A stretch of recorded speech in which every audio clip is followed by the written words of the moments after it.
You are now listening to Conscientization 101, an online magazine combining reflection, music, and action through independent media. It's very important to be with conscious African women and men. And I'm very excited to see Conscientization 101, to see Sister Zari there and the brother James, and to see that you have started an organization to conscientize the world, especially African people, about what's really going on in this world. Conscientization 101. A lot of these people right now in this conscious, so-called conscious movement, they're not actually living in that lifestyle. Fakers. That's why, obviously yourself, we're on the same sort of frequency. That's why you're listening to the same things I'm listening to, because we're sharing that same sort of thought. We want the same sort of things, and a lot of people don't want the same sort of things. Even yourself, what you're doing now is for the people. So everything is people-based. Globally conscientizing. What's making me proud of what this kind of connection here is that, no matter what is said, no matter what is done, you leave listening to our music with a feeling. The same way we're going to leave this conversation with a feeling. And that is the most important thing for I and I, the vibe and the energy and the feeling that you leave with, because you might not remember every lyric, but you're going to remember the feeling. So that's really important, and that's what I'm getting from what you're doing.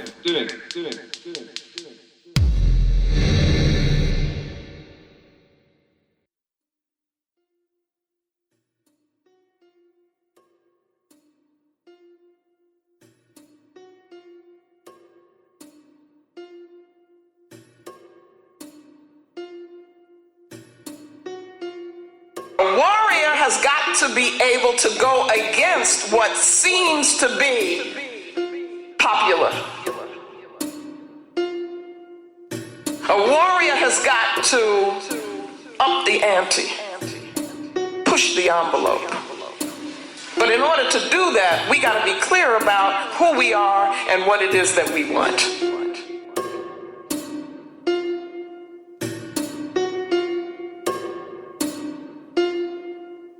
And that's what the so-called leaders have not been able to give us. They have no agenda. So that means that you're always compromising, because you're always acting out of fear.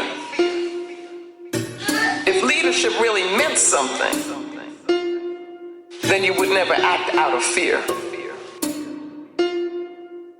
That's not to say you don't get afraid sometimes. But fear can't be your agenda. Fear cannot be your agenda. So these leaders are clearly not warriors. And we're talking about warriors.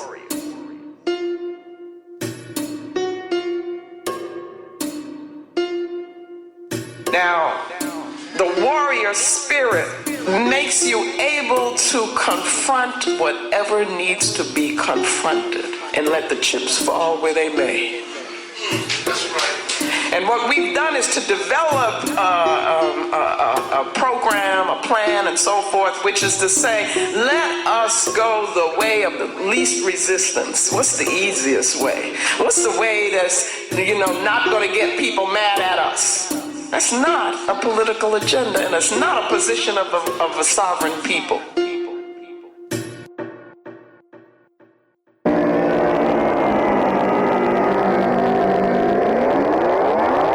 So I think what I'm really doing is questioning this whole thing of leadership. We've watered down the concept of a leader. We have Yuruguized the concept of a leader.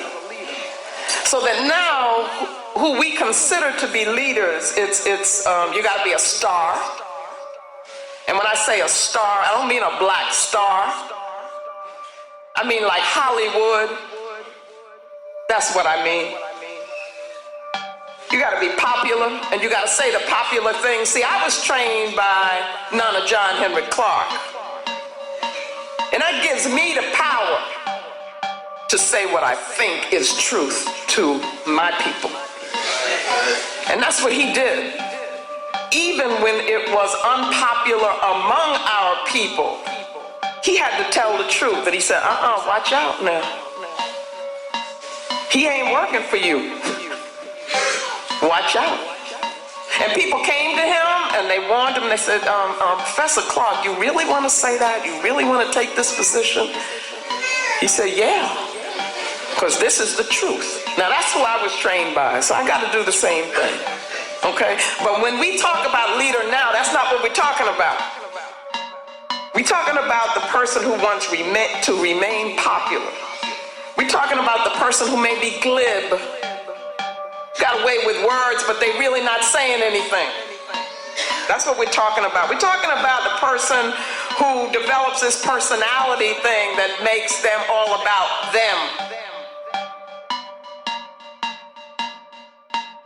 We're talking about the person who always wants to stay in the limelight. Person who's ego tripping. So I'm suggesting that we scratch that term, leader. And that what we need are organizers, we need warriors, we need victors. Me, I'm in it to win it. There's nothing less than that. That's what Mama Kobe said on Friday. We in it to win it. So we do whatever we have to do to make that happen. And we say whatever we know is truth or believe is truth or have thought about it. Okay? Problem is that the so-called leaders are not doing political analysis. They're not doing historical analysis. So therefore, they're not in a position to be a vanguard. You see, they're not in a position to teach because they're not doing the work that you do when you want to take your people where they need to go. So I'm raising that here, and I'm saying that we need to more think in terms of what we need to be in order to be warriors. What we need to be in order to be organizers of our people. And then one of the most important things is being visionaries. That's what we're lacking.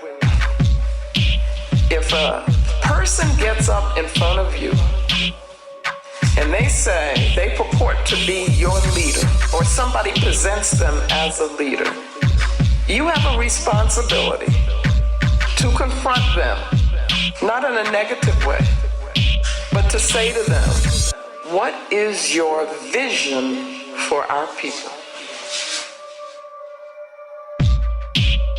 And I will guarantee you that most of the people now that are called leaders by the media would kind of scratch their head a bit. They would, shift a little and do all of that stuff because they have not thought about that and do not have a position with regard to what is a vision of victory for our people. You gotta have that because that's what tells you how to organize.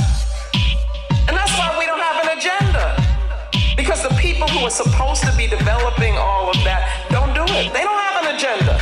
So that everything they do is reacting to what the enemy does. You see? We have to even have a vision that goes beyond the presence and existence of Yurugu. We have to be able to envision a world with no Yurugu. An African world. Then what do we want it to look like? What do we want for our children in our world? We have to have the courage to construct our own reality. And that's what Garvey was talking about. That's right. Because he said he looked around, he didn't see what he thought should be there. And so what did he do? He didn't get depressed about it. He didn't get defeated about it. He said, I'm going to build the government that we need to have. Ooh, where do you get that kind of boldness from? So we got to go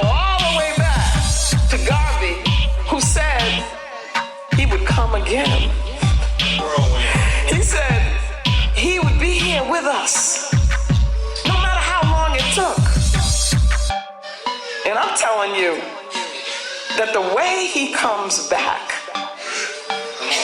is in our work.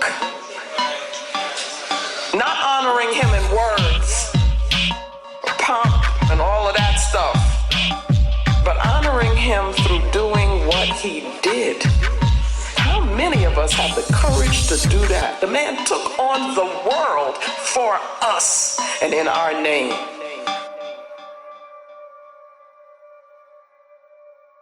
Welcome to another episode of Conscientization 101 Podcast.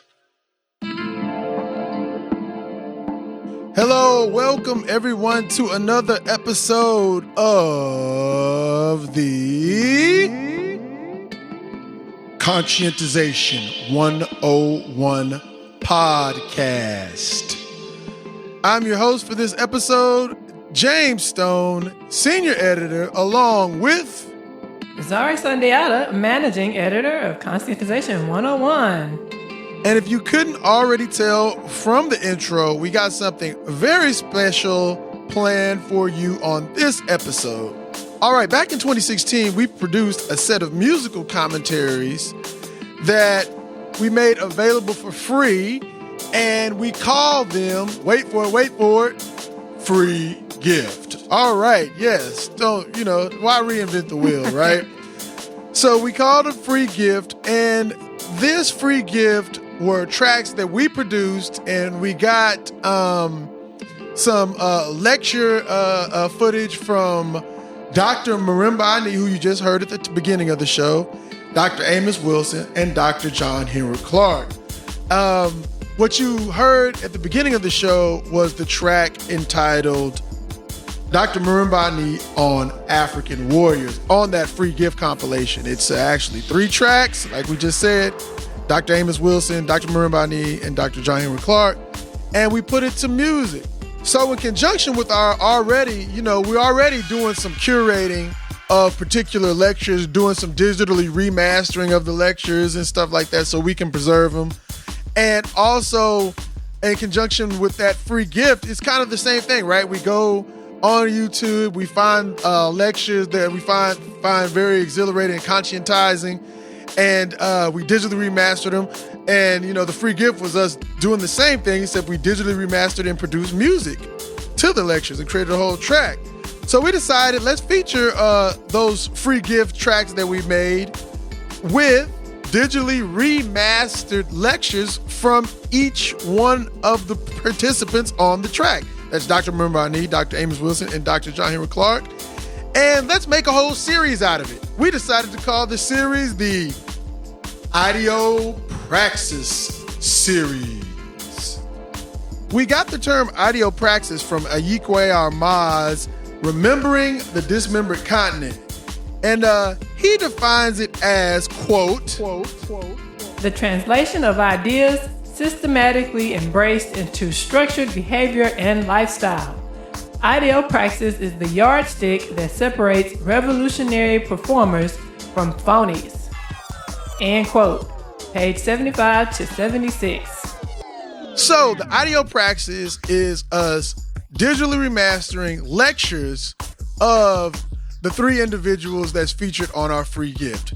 And so track number 1 of the free gift is Dr. Marimba. And so today, adhering to this established sequential order that we did with the free gift, we present part 1 of a 2-part digitally remastered presentation of Dr. Marimba's African critically acclaimed book, Yurugu, an African-centered critique of European cultural thought and behavior. And I'm glad we were able to digitally remaster this lecture because the audio quality was pretty bad. So we were able to digitally remaster it. And we also understand the reason why, like we always point out in our curating, we like to digitally remaster because we understand that people are busy. And a lot of times it's hard to listen to like a 3-hour lecture. I know we're crazy enough to do it, and the audio quality is pretty bad and coming in only on one ear. But we understand that some people, we want to get this this information is so important. We want to get it to people in pristine ways. And also with the podcast mode of media transmission, it's able to bookmark it so you can leave it where it is. If you have to do something, and come right back and pick back right up where you left off. So I think that's very important when you're trying to get this information, not information just to consume information, but for conscientization, get the right theory for practice. It's all about development.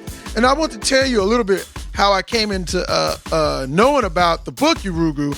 One of my friends who actually, back in the day, now that would be about 17 years ago, he had went to Morehouse. And you got to understand, some people, to my people listening abroad, Texas is not Atlanta, okay? My boy is from Texas, but he went to school at Morehouse, and he's 5 years older than me. And so, he was around the black books and all that time, during that time and stuff like that, because it was in the early 90s when he was in a college, and I was still in damn junior high. So he told me about the book Yurugu and stuff like that. And, I was finally able to get a hold of the book, and got a hold of the book, and it was like, man, there's a lot of, that's where I first learned the word axiom and stuff like that. And I was like, wow, this is a pretty difficult book, right? But then, fast forward, I read a lot and got involved with a lot of other stuff.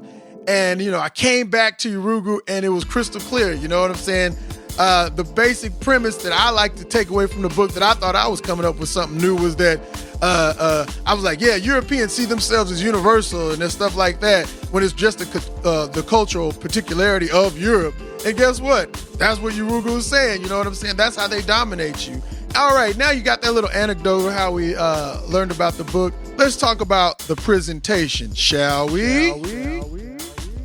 All right, the presentation you're about to hear was given circa January 1995, right after Brother Amos Wilson made his transition to the ancestor realm, and it was hosted by the Association for the Study of Classical African Civilizations, ASCAC. All right, now what we want to do here is give you a little bit more info about Marimba Ani's book, Yurugu.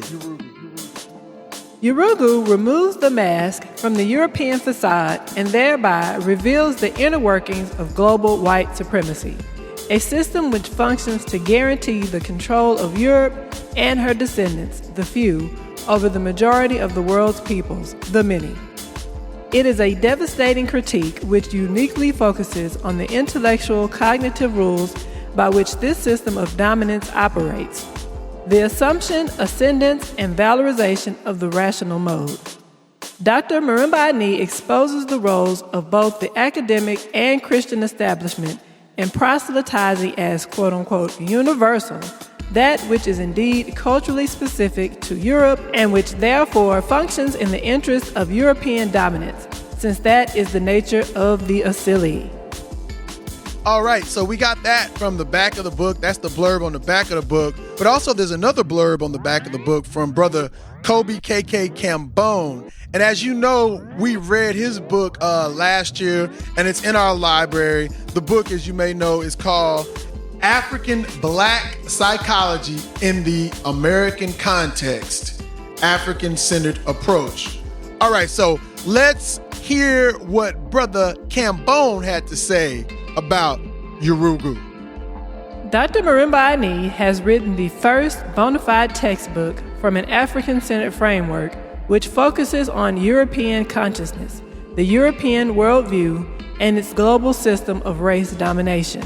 This book is an original, scholarly, comprehensive, and thorough analysis which lays out in systematic detail the historical development and pattern of European world domination, its core structures, and key expressive components.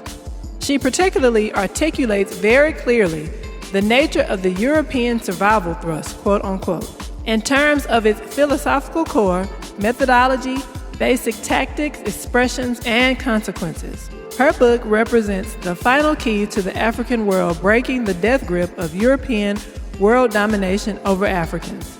This brilliant and courageous effort on the part of our distinguished sister warrior is must reading for all African Black studies students and faculty. and all serious-minded Africans everywhere who are dedicated and committed to rebuilding African world order. It will definitely become an essential part of the handbook for Africans surviving the 21st century. All right, that was Brother Kobe KK Cambone, okay? Now, what we want to do now is read you a brief vitae bio from our beloved sister, Dr. Marimba Ani. Marimba Ani is a retired professor of African Studies at Hunter College, where she taught in the Department of Africana, Puerto Rican, and Latino Studies for 25 years. She received a BA degree in philosophy from the University of Chicago and MA and PhD degrees in anthropology from the New School University. She was also the director of the African Heritage After School Program in Harlem, New York for 16 years. Marimba Ani was also a member of the Student Nonviolent Coordinating Committee in Mississippi. She is credited with coining the term Ma'afa to describe the African Holocaust. All right. Now let's get into what Dr. Marimba Ani will be discussing in part 1 of Yurugu. She will be discussing how all analysis is based in a particular worldview, how culture is political and ideological. She defines the African worldview and how she came to name the book Yurugu. She also corrects the fallacy that Western culture is universal, and she discusses the importance of understanding why facts are not the same thing as truth, and much more. All right, so this is the beginning of our Ideopraxis series. Remember what Ideopraxis is. You put those ideas, that theory, into practice in your everyday life. We are not just promoting this book and promoting these ideas just for mere consumption so you can look cute and talk bougie talk, okay? We want you to hook up with like-minded sisters and brothers and build so we can come together. That's how nationalism is built. That's how we build it. You gotta have the conception of nation first.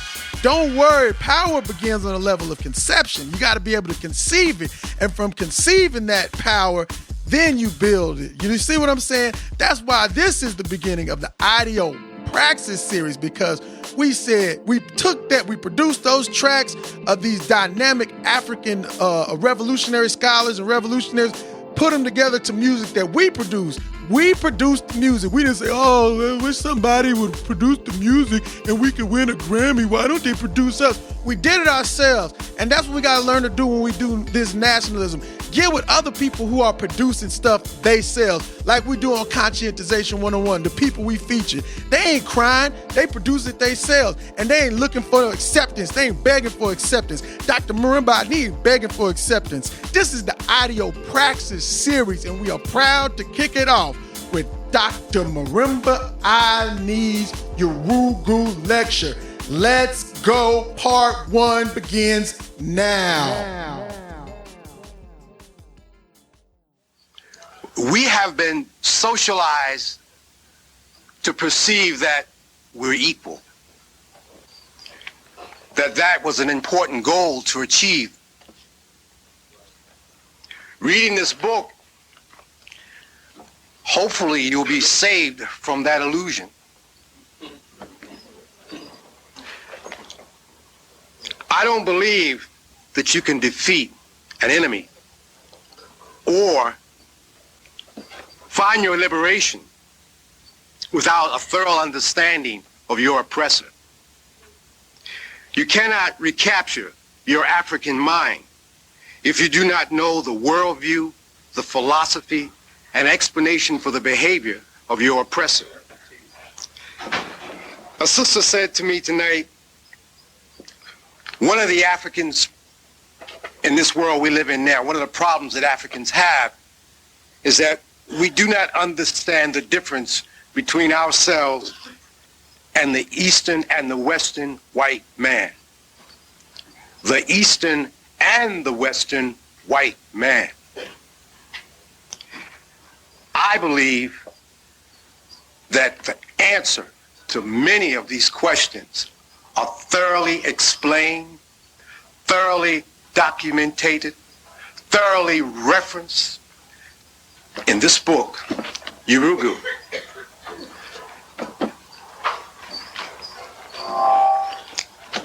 having studied as thoroughly as possible, and I believe studying isolated and singularly by yourself is not enough. That's why, one of the reasons why I'm a member of this organization. But what bit of knowledge I've gained, I see this as being one of the classic works that has been put together, like that of Sheikh Diop and Chancellor Williams and so forth and so on. You know the people. This is, for me, the book of the year, maybe the book of the decade. Therefore, it gives me great pleasure, great honor, to bring to you this humble sister, this queen, this scholarly warrior, Sister Dr. Marimba Ani. Put your hands together.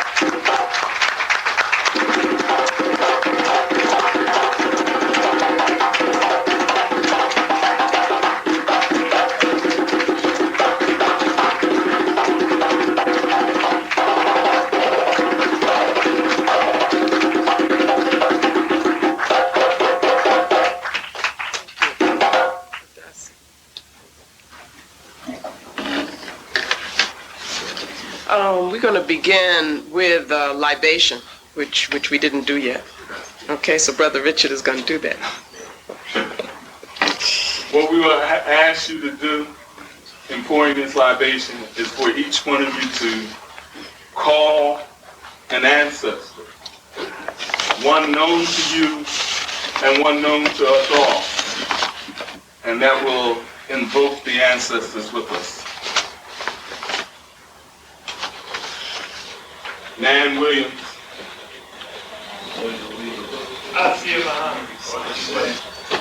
Delphine Douglas Richards. Nahanda. John G. Jackson. Marcus Garvey. Santewa. Maurice Bishop. Harriet Tubman. Frederick Douglass. Nanny. Malcolm X.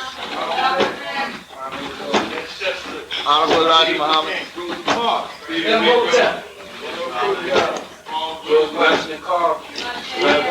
Let our words, sound, vibrations be heard by them, and let them be amongst us now to receive the message that the sister Ani presides. Medasi. Hotep, everyone. Hotep.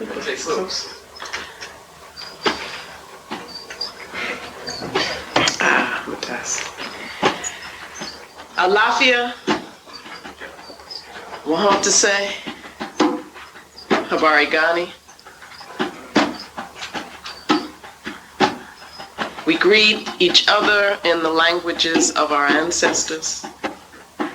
We begin to use the languages of our ancestors, and that begins to shape our consciousness as it was meant to be. You can't hear me speak. The drums are interfering with you hearing me speak. Oh. Drums are fine. Good. I'm glad. Sorry. I say Medasi to the chapter study group of ASCAC for having me here. Medasi is thank you in Tree language of the Akan people, now mostly in Ghana, also in Togo, Asante Sana, and Kiswahili. And I say Medasi to all of you who have come here this evening. It's wonderful to see you.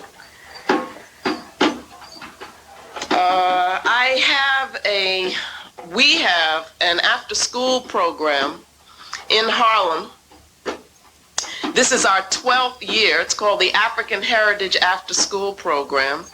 And one of the very first youngsters to be in the program is here this evening, my daughter, Karima. I call her my daughter.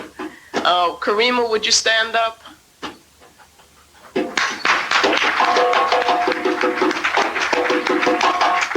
Very, very proud of these young people. The very first place that we met was in a little store called Harlem Graphic Arts. It was on 125th Street, and you had to walk upstairs to get to it. Much, much smaller than the room that we're in now. Not really even half this size, because it was very narrow. If you could picture that. Maybe a quarter of the size of this room. And it was owned and run by Brother Amos Wilson. And we needed space, and he allowed us to be there. We would come there on Tuesdays and Fridays for 2 hours each, and we would put up a curtain, and we would sit behind the curtain with the youngsters. They were between the ages of 6 and 10. Karima remembers all of this. While people would come in to buy books and to do copying and so forth in the front part. This is one of my memories of Brother Amos. So we were close. We worked closely together. He and I, before that, had gone to graduate school together at the New School for Social Research. Amos was, above all, a critical thinker. And I think that was the power of who he was, intensely so. So it is very appropriate that we should be talking about critical thinking, as Brother Richard has said tonight. This Sunday at 4 p.m. on 125th Street in the heart of Harlem at the Victoria Theater, there will be a celebration of Amos, his spirit, and the work that he has given us. So anybody who wants to just take the drive up to New York, just be there, and the community will be there. That's the Victoria Theater. It's in the same block as the Apollo, 125th Street at 4 p.m. And I do believe that some people are planning to go, so you might want to talk to people after today. One of the things, we call the spirits of the ancestors because we believe that they are a part of our community, that we are not whole unless they are with us, and that we need their energy to make us strong and to keep us focused. So when we pour libation, it's real. It is not just a matter of honoring people and calling their names for that purpose, but it is also calling forth their energy. And we need to understand these kinds of concepts more. We need to get more deeply into who we are. And as Brother Richard said, the African worldview. One of the things that we also believe is that the African life is a process of transformation. We go through a series of transitions in our life. Brother Amos is now beginning a transition, and that his spirit needs our spirit to help him make the transition. So if you can be aware of that, and as we have these celebrations, these ceremonies, that's what we're doing. We're helping that process to take place as it should take place. So understand that you need to participate in that. You need to meditate on that. You need to pour libation for his spirit daily. In fact, you should be pouring libation daily anyway. And we can talk more about that at another time. Now, I want to take you on a journey this evening. It will take a while. I hope that you have the patience and the seriousness to come with me on that journey. I think that you do. It's wonderful to see you, to see your faces and to feel your spirit. So trust me and come with me. Critical analysis is what we're talking about, as well as critical thinking. I'm going to focus on analysis. You cannot effectively analyze anything critically without having a frame of reference. You must begin with a frame of reference, come from a frame of reference. It's where you're coming from. It is your foundation. It's what allows you to think. It is a context, and it is only within the context that things become meaningful. And it is a context which allows you to focus your thought. For us, the African worldview centers us in the African paradigm that is model for thinking. The African paradigm model is a basis for conceptualization. By that word, we simply mean how we think about thought, what we think truth is, what we think reasoning is. So that all critique, all analysis proceeds from a conceptual framework. And we now, as African people, need to consciously construct our own conceptual framework. We have been using a Eurocentric conceptual framework without understanding that that's what we have been doing. That brings us then to the reality, the concept of culture. How important culture is. Culture is a context for us. It is where life takes on meaning. It is what gives us order in our lives. It is what unifies us. It is what identifies us, that is, gives us a sense of identity, tells us who we are, what it is that we should be doing. If we were centered in our culture, we would understand that we were at war, that we are at war. But without being centered in our culture, we don't understand that, so we don't know how to behave. We don't know that we need to identify the enemy who has already identified us as victim. So that culture directs our collective behavior and commits us, gives our lives commitment, a sense of commitment, gives us nia, gives us purpose. And it is therefore political. Culture is political. Culture is not something you do aside, something you do in museums. It's not peripheral. It is not tangential. It is the center. Culture is political and it is ideological. Every group of people that are part of a culture are also part of and share a worldview. And that worldview is the way in which they relate to and define reality, the way they understand the universe, and the definitions of reality with which they work and that they use. So the two concepts of culture and worldview are very important.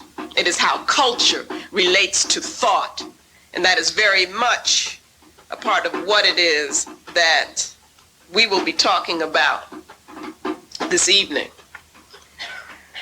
So we want to move then to, just briefly, what is the nature of the African worldview? Why are we doing this? Because we must center ourselves if we are to engage in critical analysis. Where are we going to center ourselves? In the African worldview.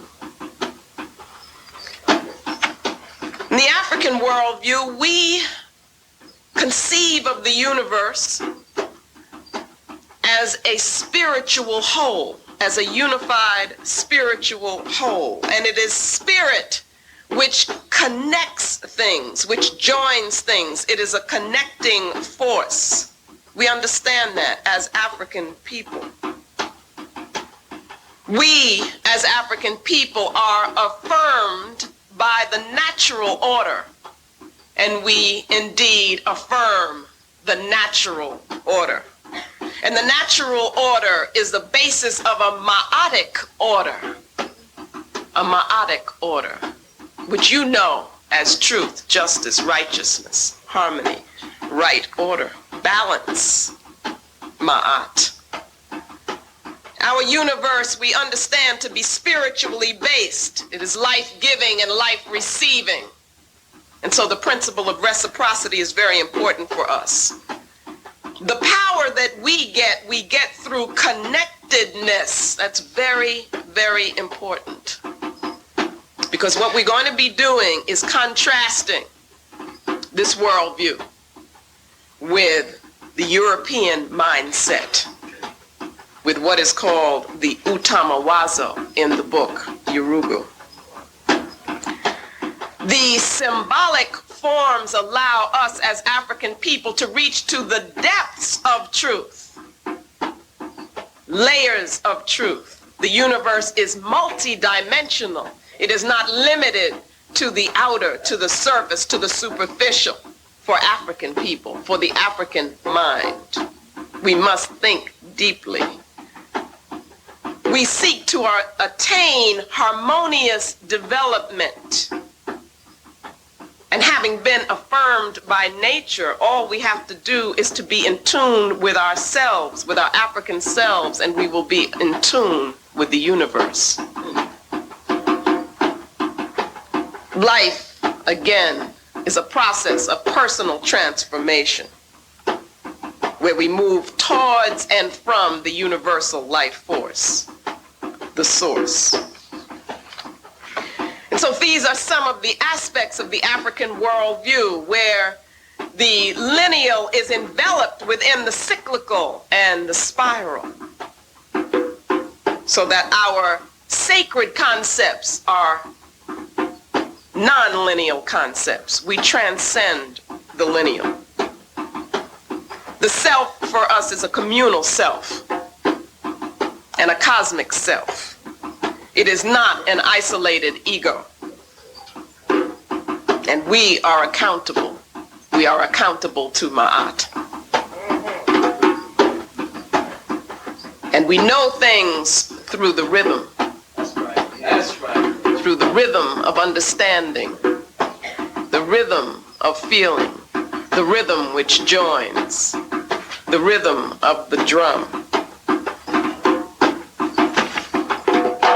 And metaphor, symbol, becomes the statement of the deepest truth.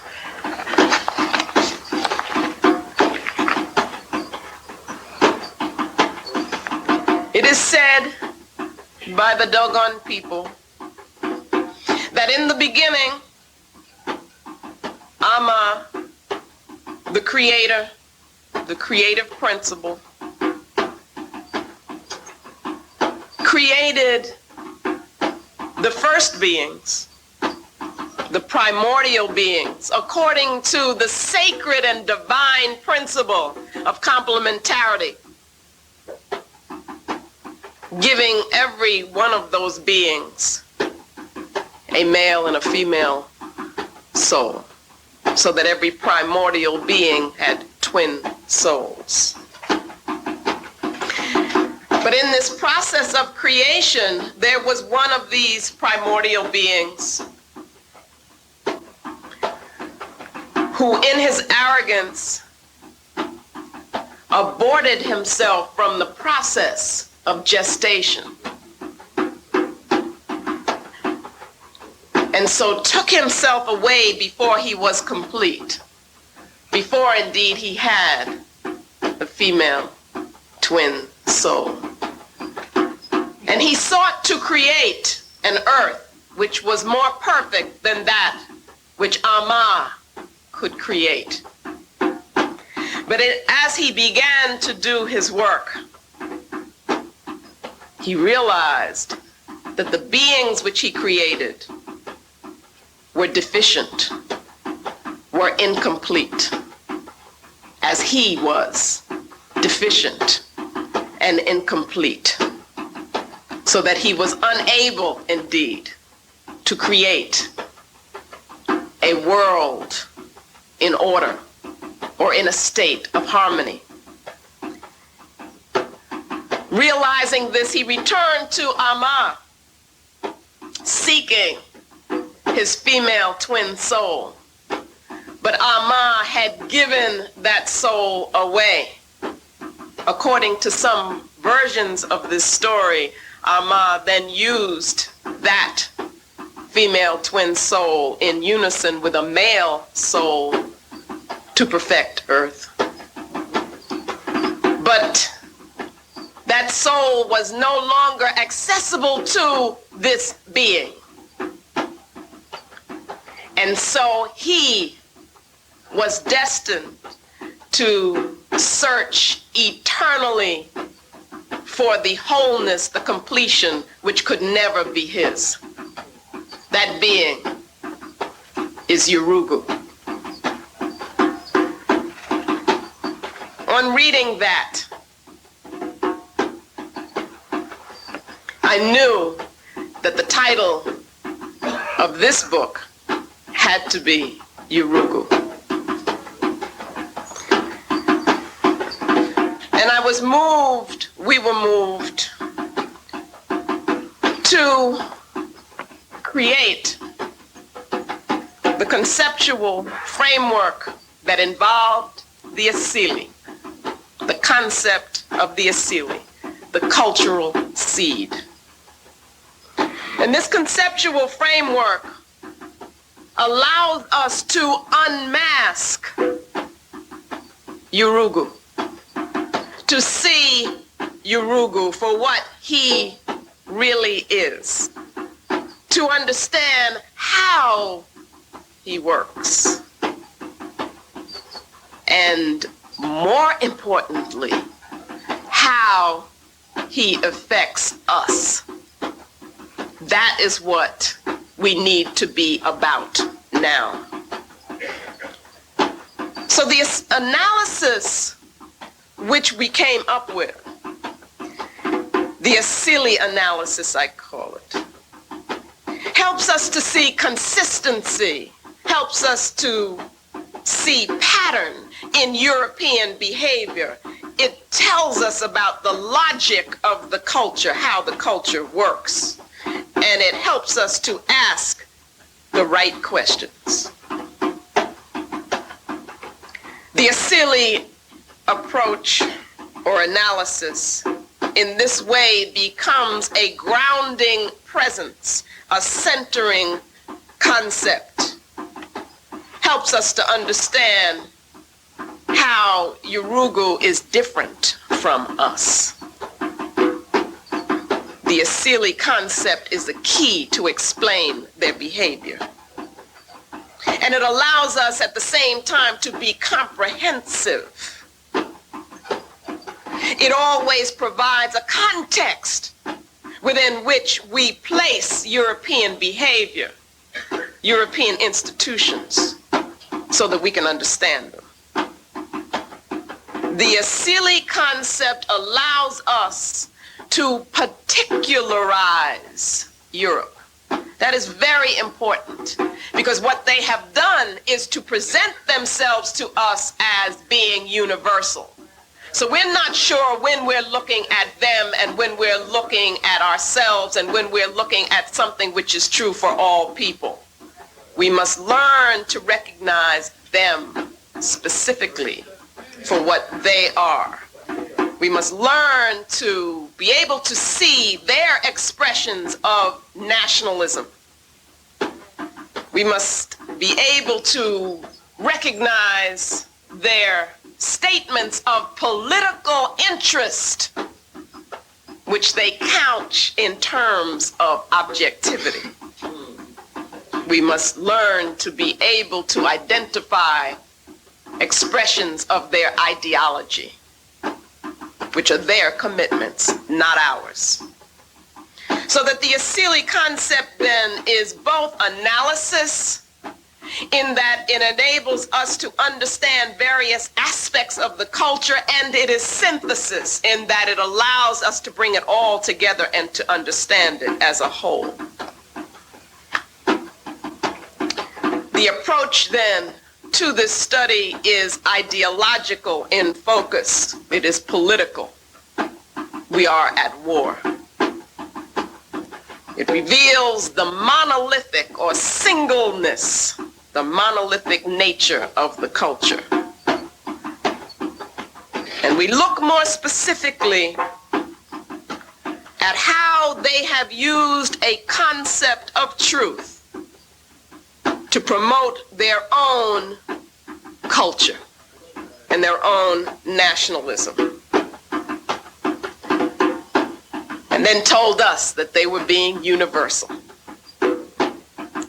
Defined this truth that they created, this so-called truth, in universalistic terms, a phony universalism.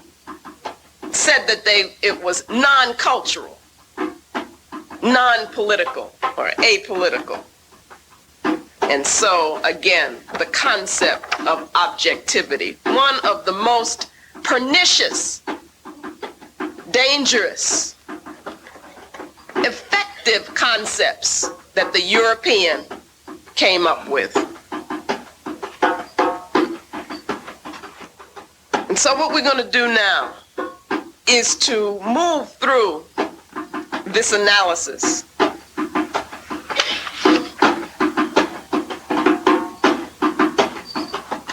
We're going to see how it is possible to analyze the manufacturing of European power, to understand the mechanisms of European world domination. How does it work? Why is it successful? And then ultimately we need to look at the spiritual implications of this system. And it's the implications of us internalizing it for our consciousness. The European cultural construct is based on a concept of truth, which implies European power over African people. That is what we will argue. Their energy comes from destruction, and it becomes destructive, and it is destruction. They are the destroyers, as Aikwe Armah would tell us. Get and read the book 2000 Seasons. Their culture is a culture based on death without rebirth. They are the desert which knows no giving. The system of domination is successful because everything in the culture works for one single purpose, and that is the achievement of European power.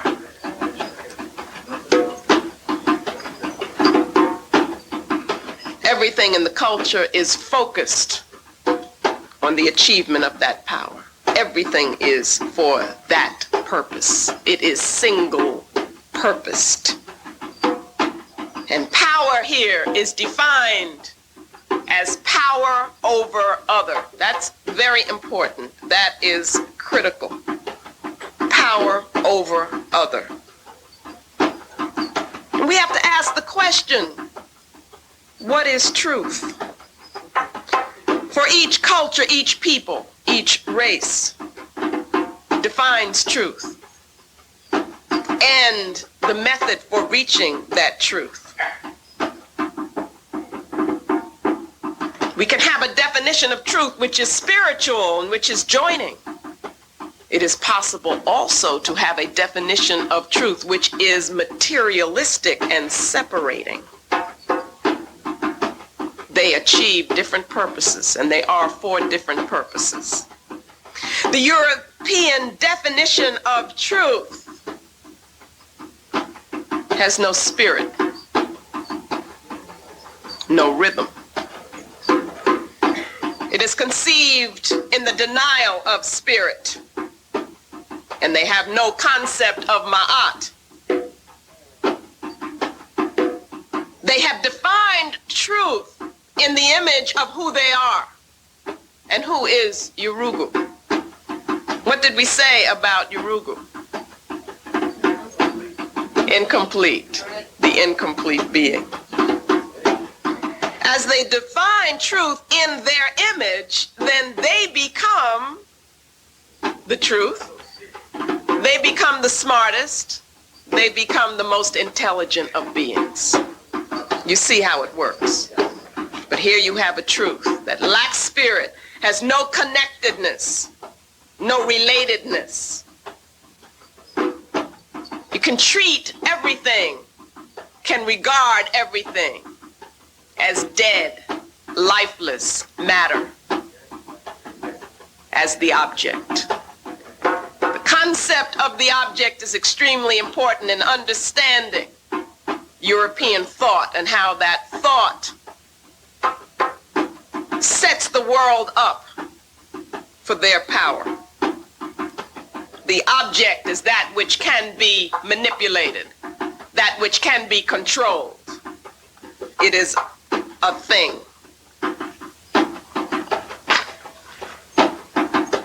So we're going to look at the relationship between culture and thought. We're going to demonstrate how this fallacy analysis works.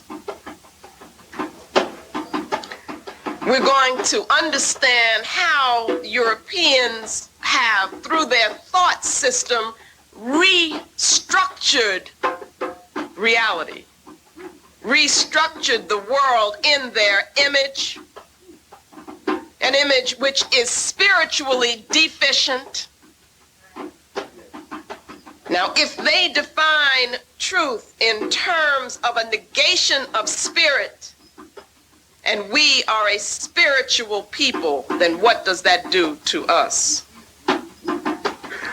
We will understand European thought as it supports European imperialistic behavior.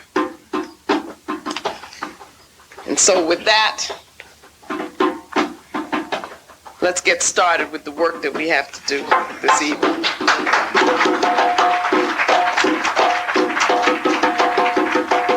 First slide, please.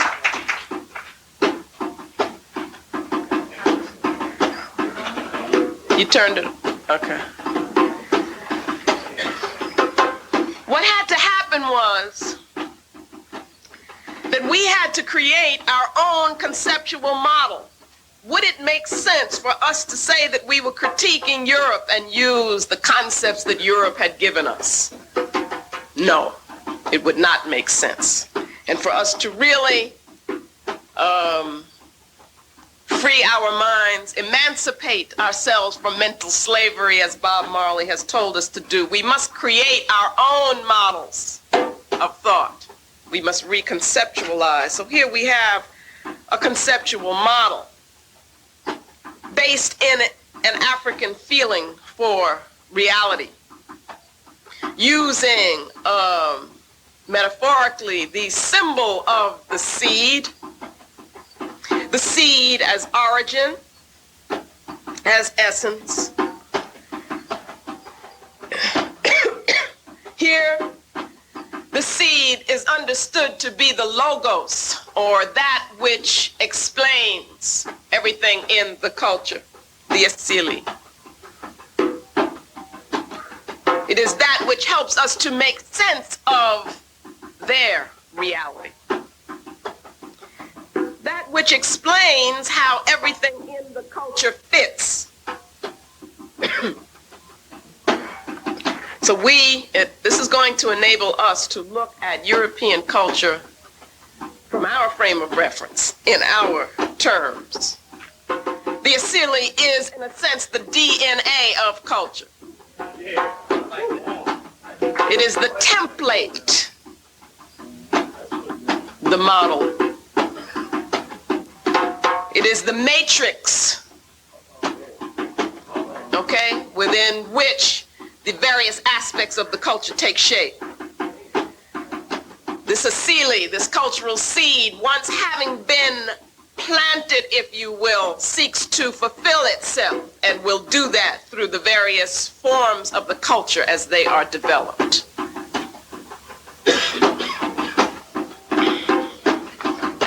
Remember that it is the ideological core. So it allows us then to take an aspect of culture and to see what is its ideological significance. Not anything objective, universal, but how is it expressing the will of Europe or of any particular culture that we are talking about. You can see the meaning of the term. The Utamaroho, then, is one of the ways in which the Asili manifests itself. It is the energy that keeps the culture going. It is affective, having to do with motivation.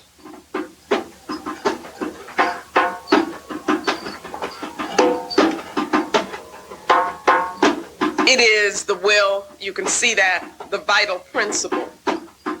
It is the Asili as energy. The Utamawazo, culturally structured thought, is the way that the members of the culture have to think if the Asili is going to be fulfilled.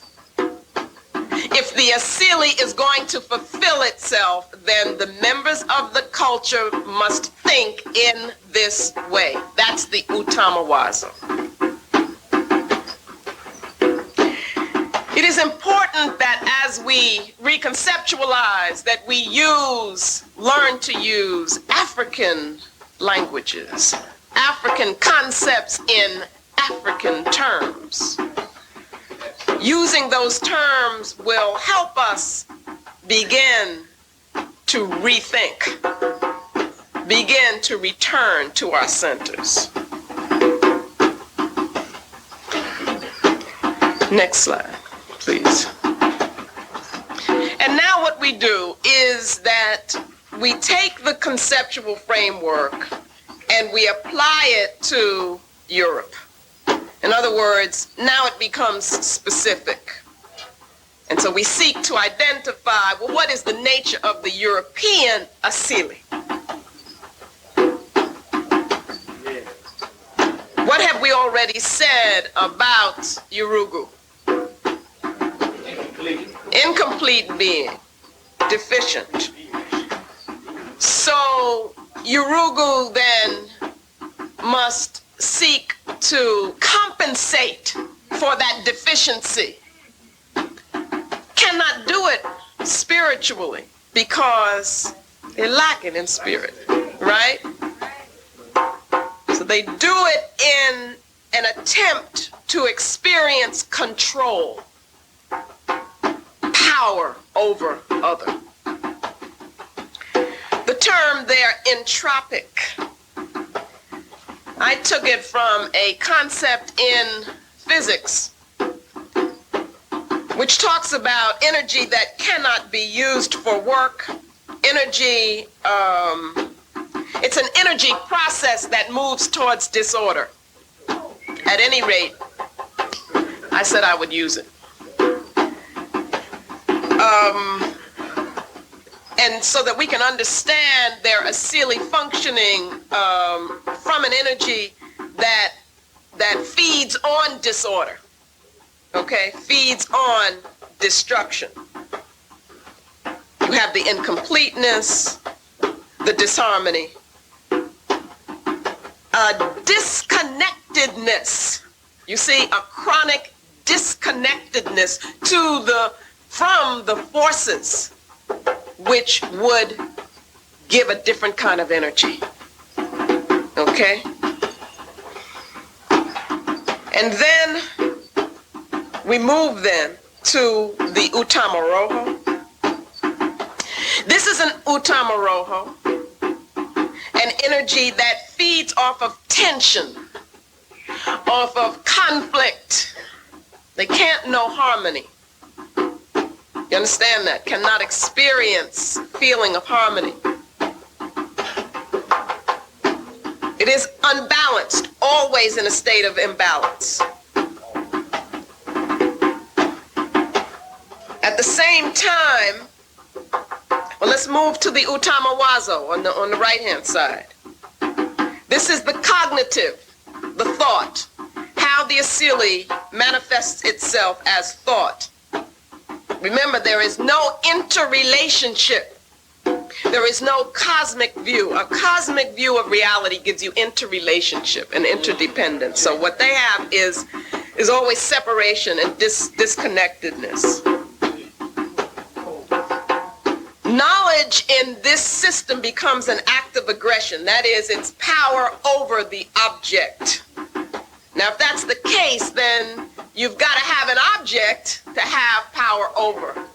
And that means that you've got to have separation. So everything in their system of thought is based on separation. Where does that separation begin? It begins in the self. They split the self. They dichotomize themselves, separate themselves, as though reason and emotion were separate. And we even find ourselves talking like that, but that's not true.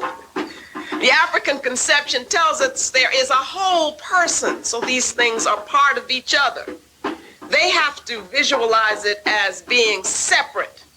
Okay, so first you make the separation, you make the splits, then you make them what we call hierarchical, or you put it like this, where one is better than the other. One is superior, the other is inferior. Then the logic of this system says that the superior one should have power over the inferior one.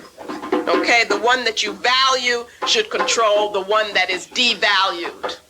That's the key. Once we understand that process, you can understand everything that they do, everything that they say, and everything that they write and think and so forth. All the so-called philosophies that people try to say is different, they come from that culture. They're all the same in this regard. So that the thinking is confrontational. We go back to African worldview, we have complementary pairs. As Amma created people with the female principle and the male principle working together. So the societies then have the female and the male working together cooperatively. That's got to be our model. This model says no. Got to be separation and confrontation. It says fanatically rationalistic. What does that mean? Rationalism here is not reason. Rationalism is the imposition of the control onto the universe, the imposition of the mental order of the European onto the universe. It's saying that things were created for you, by you. You become God where you are the European. And that they were created in the way that you think about them. So it is not a way of thinking where you try to become in tune with the universe. It is one where you impose your own mental order on the universe. That is what rationalism is. But you see, there is this need for control. And the need for control comes from the deficiency in the being, the deficiency in the asili. Okay? Since knowledge is an act of power, then it is necessary to have something that you're having power over. What is that? That is the object. The object becomes the most important thing for them, creating this object. What is the object? We said before, it is a dead thing. Something which is disconnected, something you're remote from, you have no emotional involvement with. That's the object. For them, that is all that you can know is the object. This dead thing. This thing which disconnects you from the rhythm of the universe. The object is that which disconnects you from the senses. If you look in the dictionary, look up the word object and see, you'll see some very interesting things there. The object breaks the rhythm. It is the rhythm that the European cannot deal with. And so what they have to do is to reconstruct things so that they have the illusion that, well, I don't have to deal with that. That's okay. And I can know truth. So they redefine truth.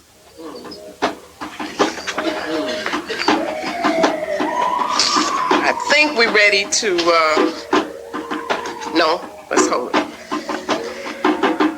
Another implication of this is that there is in this system no symbolic sense. You see, symbols are what takes us to deeper levels of reality. But the European conception is a limited consciousness. It stays at one level, the literal level, the superficial level. According to the Dogon, this was called the level of Jiri So, word at face value. But then for the Dogon people, for African people, you have Beni So, word from the side. That's another level. You have Bolo So, word from behind. That's seeing through, penetrating. That's another level. And then you have So Dai, which is the clear word. And that's a deeper level still. And for the Dogon people, you move, you see, through this process, getting deeper and deeper. Until then, you are finally prepared to begin studying and learning and receiving sacred knowledge, which is the knowledge of creation and how beings in the creation interact with each other and the purpose of human existence. The purpose of human existence. The question which all of European science has never been able to deal with and doesn't even consider to be an important issue. So that without this symbolic sense, without this connectedness, they are unable to move beyond the level of Jiri So. Okay? And now, let us go to the next slide.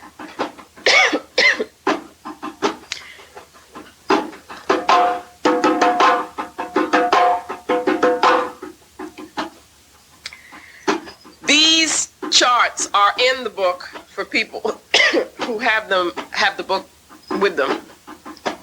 At the beginning of the book, this is the first chart. Now, this one is dealing with what I would call the process of objectification. Objectification is what they do to the universe. This restructuring to make it into their image, to make it something that they can control. So let's see what happens here. And by the way, a good background for understanding a lot of this is Let the Circle Be Unbroken. Some of you know what it is I'm talking about. It's a small book. You can hold that up. But in that, I'm dealing with the African worldview. This is the book, and it was on sale back there before. I don't know if it's still there. Because we always begin with the African worldview. That's your key. That'll help you. That's the foundation. Okay? Now, let's begin. The universe, we know, is a cosmos. We know that it is spiritual. We know that. Okay? But what they do is to take out spirit in their heads. They say there's no such thing as spirit. And that helps us then in this process of creating the object or of objectification or objectifying the universe. They begin with what they say is the thinking being and take away the idea of spirit. And they say they end up with the knower. And the brother's absolutely right. Descartes says, Je pense, donc je suis, ergo cogito, ergo sum. I think, therefore I am. That's what that's all about. And that's how they identify the human being, minus all the other stuff that's supposed to be there. Reality, they take out of context. You see, it's context which is meaningful. And they end up with a fact. Now, that's what they tell you in school. They say the facts, that's the most important thing. But for them, for the European, that's all that they can know. They say that's the highest. Yet a fact is something that has absolutely no meaning until you put it into a context. Think about that. Yet they want us to identify this thing called a fact with truth. Our truth is much too deep for that. That would leave us at the level of Jiriso. It's simplistic level. It's a reductionist level that they function on, but that gives them the illusion of control, of power. So then we have phenomena, or the way the universe presents itself to us through experience. You disconnect that, you see, again, from the universe, from a meaningful context, and you end up with this object that is created. In that process, then, according to them, you are able to then be capable of pure rational thought. And it is the thinking being then becomes the European controlled ego. Now, in that box underneath where it says European controlled ego, I guess people in the back can't see these slides at all. That's really unfortunate. If you have your books, try to follow along. But the European controlled ego, the idea is that they are able to control their emotional being. So then we get into that. Like, that's what, you're too emotional. Don't be emotional, right? They say that they can detach themselves from the senses. So this ego detaches itself from the senses. In denial of spirit, which that ego fears. They are afraid of spirit. They then say that they can dominate the object, the objectified other. They can dominate nature. They can dominate us. This is an illusion that is created. But the entire culture is about how that illusion works for them. The box that goes further down says how this is fulfilled through the propagation, the affirmation, the perpetuation of this concept of objective truth, which we fall for. We go running after this objective truth. And that is actually based on a denial of spiritual reality. It is predicated on self-alienation, separation from the self. It is, in fact, a method of control which the Asili needs.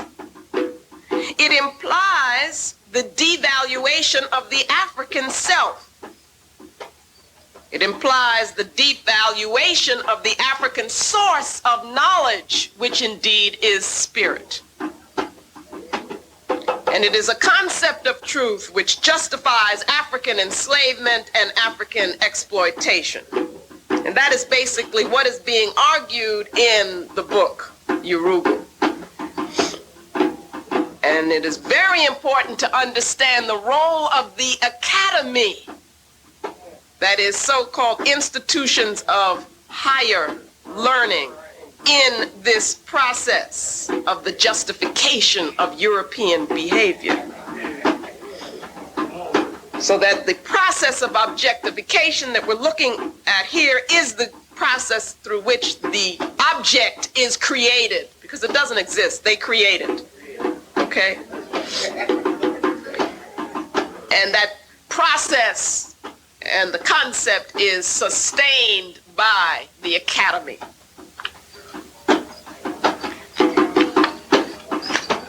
This is a closed system, a system which is self-perpetuating.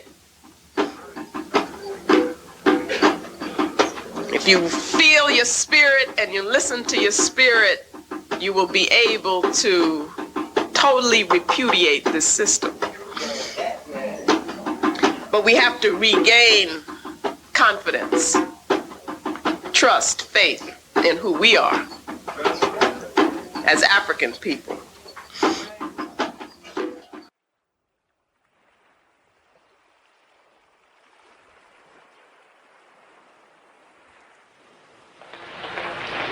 Now, if we are concerned with our awakening, it's because we've been asleep. Now, we were put to sleep by historical catastrophes. And you know, when people get into an accident, they need to go to sleep in order to survive the accident. If you're totally conscious when it happens, you won't survive. How many lives will be lost to the Maangamizi? It's way bigger than the pain that I place on the CD. If I told you all the truth, would you really believe me? It's the Maangamizi, it's the Maangamizi. How many lives will be lost to the Maangamizi? It's way bigger than the pain that I place on the CD. If I told you all the truth, would you really believe me? It's the Maangamizi, it's the Maangamizi. Maangamizi meaning African Holocaust, cause we paid a hell of a cost and don't really know what was lost. And the process ain't ever stopped since black civilization dropped for internal greed and external plot. The same ones that taught the ancient Greeks, Greece and Rome helped bring to the knees, then Islam spread across northern Africa. With slavery and massacres, too many hurt, refused to convert, spread south and west, people dispersed. Christianity's not alone in using race and religion for power to expand. Desert caravans took slaves across sand, where they staged the revolt of the Zanj. Enemies always invented mythologies, curse of Ham, so-called prophecy. After the migration, there was some reinstatement of autonomous nations. Then floating on the waves of the seas came a plague, a genocidal disease. With arms and heads, they looked like men. Really, they were just dogs on two legs. When they first came, some of our people said go. Most welcomed them into our homes. We didn't know they had hearts of stone, frozen by Western Europe's cold. Also, there were scumbags among us, willing to work for white conquerors' honors. With that collaboration began the largest forced migration in the history of nations. How many lives will be lost to the Maangamizi? It's way bigger than the pain that I place on the CD. If I told you all the truth, would you really believe me? It's the Maangamizi, it's the Maangamizi. How many lives will be lost to the Maangamizi? It's way bigger than the pain that I place on the CD. If I told you all the truth, would you really believe me? It's the Maangamizi, it's the Maangamizi. How many millions dead at the bottom of the ocean, thrown overboard like property stolen and jumped overboard, rather than be sold on a mother with a baby in arms? Hold on, what awaited was not just enslavement, but a genocidal impulse craving. They committed unspeakable abuses to make a nigger from an African human. Took a woman ready to give birth, tied her limbs to four posts held firm in the main square, made every slave watch, covered her in raw meat like dogs. If anyone watching, even a relative, made a sound, killed them for the hell of it. This was every day, not the exception. The science of gynecology was perfected on black women. no anesthetic. Said a nigga bitch couldn't feel pain pathetic. Hang a man from a tree, cut off his penis. Force people to eat their own feces. Put people in zoos, in a cage, chimpanzee, black human, ape. And it was upon this here atrocity Europe became the dominant economy. Now they play games, pretend it's about names. It's a scheme for unequal trade. Imagine the largest companies today, if all of their employees got no pay. For all of the centuries profit was made, black skin was always branded slave. Even the child of the master's rape could be killed and sold, cause black blood in the veins. But the ancestors fought back, got free. Probably ain't heard of Jean-Jacques Dessalines. Probably don't know the Haitian Revolution caused the French to sell half of America, nor the role that Africans played in the Civil War for that same America. If you ain't heard of any of the Maroons or Bogle, probably believe what they told you. But if they set Africans free, cause all of a sudden they grew a conscience, tell me this: why were the masters given compensation and those who suffered not given a thing?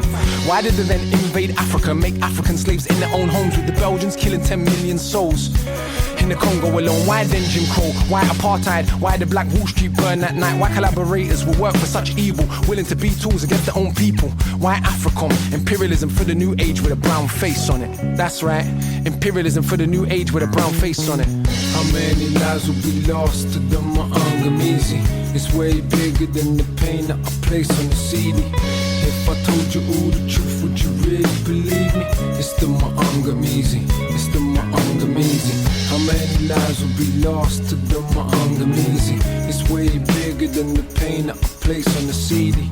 If I told you all the truth, would you really believe me? It's the Maangamizi, it's the Maangamizi. Some will try their best to justify this torture, asking you who the slaves were brought from. As if we don't know, tell them get the hell out. Every genocide ever has had sellouts. And the largest wars of humans were fought between people of Western Europe. So by your rationale, it's cool to kill Frenchmen. They kill Germans that look like them. Absurd, right? But when your skin's white, different set of rules you can't abide by. Dark suffering's not humanized. No surprise, we still see ourselves through their eyes. Darkies became legally human during the course of our parents' life. And the freedoms we have only occur because the ancestors spilled their blood to the earth. It changed that much?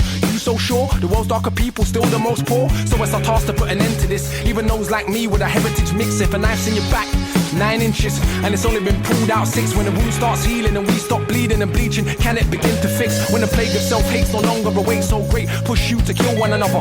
When we put a stop to false charity to give with one hand and bomb with the other. When the IMF World Bank, along with the puppets, no longer strangle our nations. When the invaders don't have military bases in so many places. When the jail cells not packed with black backs and the gats and the crack are no longer factors. When we celebrate true self-determination, not a few token bit part actors. When the truth is told and there is the dignity to remember the dead, as long as they're distorting the past, means they have the intention of doing it again. How many lives will be lost to the Maangamizi? It's way bigger than the pain that I place on the CD. If I told you all the truth, would you really believe me? It's the Maangamizi, it's the Maangamizi. How many lives will be lost to the Maangamizi? It's way bigger than the pain that I place on the CD. If I told you all the truth, would you really believe me? It's the Maangamizi, it's the Maangamizi.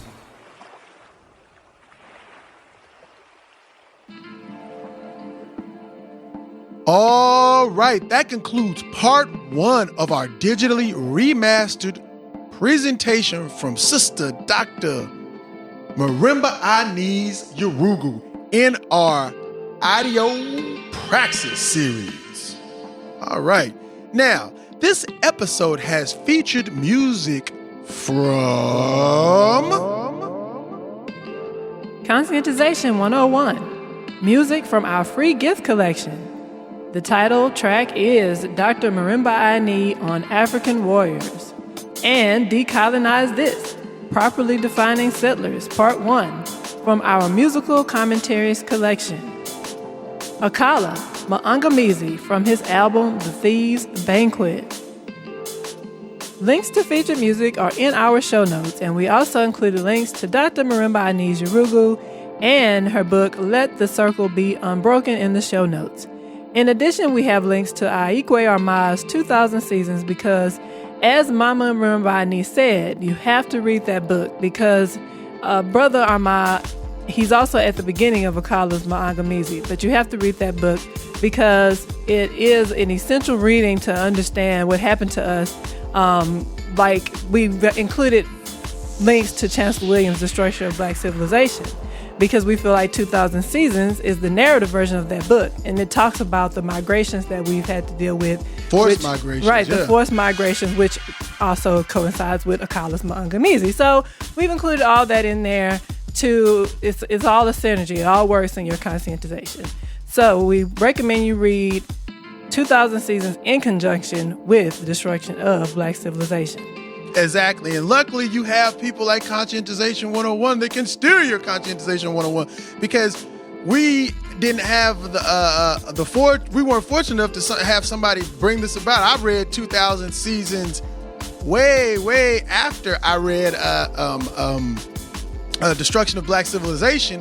Then I went back and started reading more Armagh, and then I listened to Akala, and then it all came together. I said, you know what? Destruction of Black Civilization sounds a lot like 2000 Seasons. And then when you read more of Per Unc's offerings, that is the publishing, African publishing cooperative that publishes Ayikwe Armagh's book. He built that himself with other like-minded people and friends. They built it themselves, that Ideopraxis. You see what I'm saying? And when I read it, he was influenced and inspired by Dr. Chancellor Williams. You know what I'm saying? Because that book is such a quintessential understanding of what happened to us.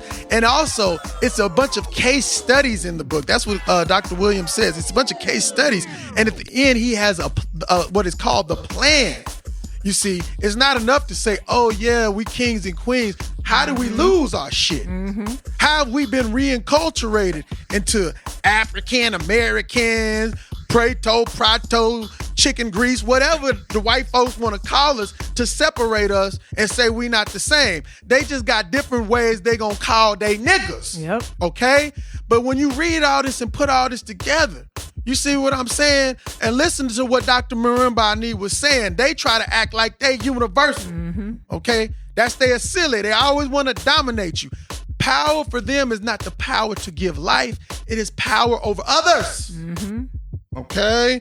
But read all this literature, because we say that because it's like this. Whenever you trying to build with somebody, when you go to the doctor, you know what I'm saying? You take for granted that your doctor has a certain sense of training so that you trust his word. You see what I'm saying? So that if he does have to perform him or her have to perform surgery on you, you know that you can trust that they have a certain set of skills, that you trust their competency. And see, that's what we're trying to build. You see, when you're trying to build with people, you got to trust that they got a certain set of skills. You see what I'm saying? We're demonstrating to you we have a certain set of skills. I know I done studied this stuff. Nobody can challenge me on it. And you want to know why Zara and myself get better? Because we continue to study. And we continue to study. The bourgeois conception of learning is that you do 4 years, you get your PhD and you're done, and then you sit up and you vegetate for the rest of your life. And you've made it in life. That's the life of an animal, okay? But we want to build with other like-minded people. But in order to build, just like when you get you a workout partner at the gym, you don't want nobody who ain't never ever seen no weight. You see what I'm saying? That would mean you a trainer. But see, when you working out with somebody, y'all supposed to push each other. And it's going to take little small groups around the globe coming together. And before you know it, you see what I'm saying? The Ma'afa is a part of our experience, but we have developed in spite of that. You see what I'm saying? And that's all I wanted to say on that. So, Sister Zara, you want to say something? Yes, I do. So I know how Kwame Ture said in one of his lectures that if you want to know, if you say you love your people, you need to know everything there is to know about your people. And you have people out here who posture, like Marimba Ani was talking about in the beginning, these so-called leaders. And like you said, it's so that they can get some type of appointment at a university, so they can be some kind of personality on the news and CNN. They don't really care about African people. They may give lip service to certain things, but they haven't really studied because they don't really care. At the end of the day, they don't know what they need to know because they don't care. They don't have a vision because they don't care. So at the end of the day, we have to have a real, genuine love and care for our people. There are people out there who are genetically African, but they do not identify as African culturally, politically, and that just means you a zombie. Right, you're just a zombie. So those people, you can't even think about them. But at the end of the day, you do have to have a genuine love. You can't just be trying to make a career. Exactly. And I also want to add to that. If you see an African on mainstream news chatting it up and stuff like that, we don't own that platform, okay? We don't disseminate these ideas. I know this might come as shock to some of y'all, but we don't own BET, okay? Exactly. Just because it's black folks own, it was a lot of black folks on the plantation didn't mean we owned it, the tobacco company. And we don't own the CW either, because somebody told me that was a black channel. Yeah. Just cause you picked the cotton don't mean you the owner of it, okay? And all these black people that you see on the forefront, they are put out there as tools and conditioning apparatuses to tell other black people how they are to act. Blackness, Africanity cannot be shown in its true form under the white supremacist hegemony that we are on, because it's too dangerous. Because it says that we would be sovereign, we would control our own affairs. So whatever Negro you see, I don't give a damn what they saying. I don't give a damn if he do piss white people off. You see what I'm saying? If he getting play out of it, and they sitting up having conversations with Negroes, having them on the cover of magazines, then you know it ain't for you. We not moving like that. Do you understand what I'm saying? We have a lot of building to do and less talking to do. Because if we were building on our own definitions, we wouldn't be on television. There you go. So we're using somebody else's methods to try to say that we're getting the message out there, which I don't think half these people are trying to do, but that's what they say, And what the hell is the message? Get a job. Yeah. We talking about taking over control of the coltan mines that's ours in Congo. We talking about control of our capital here in the U.S. and other parts of the diaspora that may have us in these metropoles or these settler colonial nations, or back in Europe proper. Do you see what I'm saying? And guess what? They are not going to tell everything that you get from the TV is telling black people how they need to adjust and assimilate.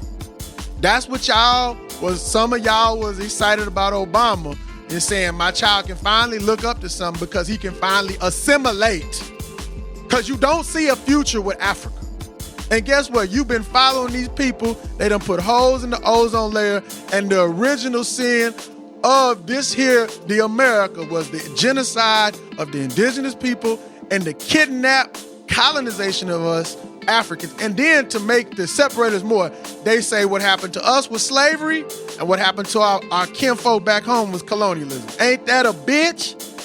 Do you see how they're even trying to get inside of your cognitive to say that what happened to you was different, as opposed to your brothers and sisters should feel what happened to you, and we should feel what happened to us back home. It happened to us all as one experience. You will never hear no Jew say that was German Jews that experienced the Jewish Holocaust. They'll say it was the Jewish Holocaust. Hell, they call it the Holocaust, right? But we the only one. Well, slavery happened to us, and then colonialism happened to us. I'm Barbadian. I'm an Afro-Portuguese. No, you are African. They got different ways to call you niggas, so you will identify with your colonial master. Once you accept your Africanity and you understand power begins on the level of concession, you must build for it. That means you can't be on TV programs with your three-piece suit explaining why we say nigger and why niggers race. Whatever the hell malarkey they got you on. What property do we own after them conversations? And why are you talking to them? Why are we we have to tell them? We need to tell ourselves some kind of way we think we born with the type of culture we need to be successful as a group. No. That's why people don't understand. People always say, well, Africans on the continent. What makes you think that over billions of us being dispersed across this world for all these damn centuries, that just because by proxy of being on the continent, they know what's up? You see what I'm saying? Don't you understand a lot of the great Pan-African and African revitalization of study came from the diaspora? Not because we special Negroes now that we was with this special white man, was because colonialism was a motherfucker. You feel me? And then they didn't let us have nothing over there. And then Jim Crow and whatever else is a motherfucker. You see what I'm saying? Right after they came with the assimilationist thing, they came with that's what the neo-colonialism thing back home. So neo-colonialism and assimilation is the same thing. You see it is modus operandi throughout the whole world, okay? So I just wanted to say that. I don't want to belabor the point, but Zari wanted to say something. I just have two more things. One thing is like when you said that they try to separate us, you got slavery and colonialism. They assign a value to it, right? Yeah. So colonialism, it wasn't as bad as slavery or vice versa, which it's both the same. When you look at how they both operate, it's the same. Okay, so it's not one that's better than the other. Okay, so that's just malarkey. Don't listen to that. And then also, when you said, why are you talking to the oppressor? Like Marimba said, their system is a closed system, and it's closed for them. So with it being imposing as universal, it also gives them this position to where all they can do is impose on you because they don't know nothing else. That's right. They believe in their universality. This is their culture. So they can't, all they do really is when they talk to you is try to think of ways to impose their worldview back onto you so that you can be tied back to them. That's all they do. So the effort to sit there and try to talk to them is really literally like talking to a brick wall.